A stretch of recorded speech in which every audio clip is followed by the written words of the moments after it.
ഇടുക്കി തൊടുപുഴയിൽ വൻ രാസലഹരി വേട്ട 39 ഗ്രാം MDMA-യുമായി 2 യുവാക്കൾ എക്സൈസിന്റെ പിടിയിലായി. 10 ഗ്രാം കഞ്ചാവും പ്രതികളുടെ കാറിൽ നിന്ന് കണ്ടെടുത്തു. അതേസമയം ഇവർക്കൊപ്പം ഉണ്ടായിരുന്ന 2 പെൺകുട്ടികളെ തെളിവുകളുടെ അഭാവത്തിൽ എക്സൈസ് വിട്ടയച്ചു. ഇതിലൊരു ആക്ഷേപവും കൂടി വരുന്നുണ്ട്.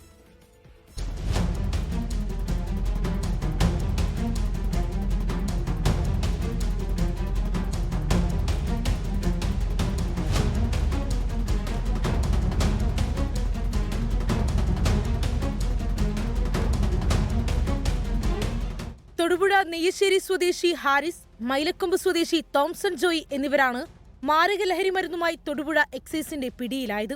ഒളമറ്റം അറക്കപ്പാറ ഭാഗത്ത് ലോഡ്ജിൽ നടത്തിയ പരിശോധനയിലാണ് 39 ഗ്രാം MDMA കണ്ടെടുത്തത്.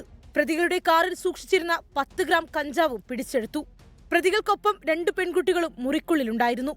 ഇവരെ കസ്റ്റഡിയിലെടുത്തെങ്കിലും തെളിവുകളുടെ അഭാവത്തിൽ വിട്ടയക്കുകയായിരുന്നുവെന്ന് എക്സൈസ് ഉദ്യോഗസ്ഥർ പറഞ്ഞു. ഹാരിസിന്റെയും തോംസണിന്റെയും പേരിൽ ഗുരുതര ലഹരിക്കടത്ത് കേസുകൾ നിലവിലുണ്ട്. കോടതി ശിക്ഷിച്ച പ്രതികളാണ് വീണ്ടും രാസലഹരിയുമായി പിടിയിലായത്. നെയ്ശ്ശേരി ഭാഗത്ത് താമസിക്കുന്ന ഹാരിസ് എന്നയാളും മൈലക്കൊമ്പ് ഭാഗത്ത് താമസിക്കുന്ന തോംസൺ എന്നയാളുമാണ് പ്രതികൾ. ഇവർ രണ്ടുപേരും മുൻകാല കുറ്റവാളികളാണ്. ഹാരിസിന്റെ പേരിൽ മേജർ കേസുകൾ ഉണ്ടായിട്ടുള്ളതാണ്. അതേസമയം പ്രതികൾക്കൊപ്പം മുറിക്കുള്ളിലുണ്ടായിരുന്ന പെൺകുട്ടികളെ വിട്ടയച്ചതിൽ എക്സൈസിനെതിരെ ആക്ഷേപമുയരുന്നുണ്ട്. അറസ്റ്റ് രേഖപ്പെടുത്തിയ ഹാരിസിനെയും തോംസണിനെയും വൈദ്യപരിശോധനയ്ക്ക് വിധേയമാക്കി. തുടർന്ന് കോടതിയിൽ ഹാജരാക്കിയ പ്രതികളെ റിമാൻഡ് ചെയ്തു.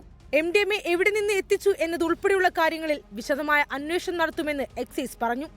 24 ഇടുക്കി.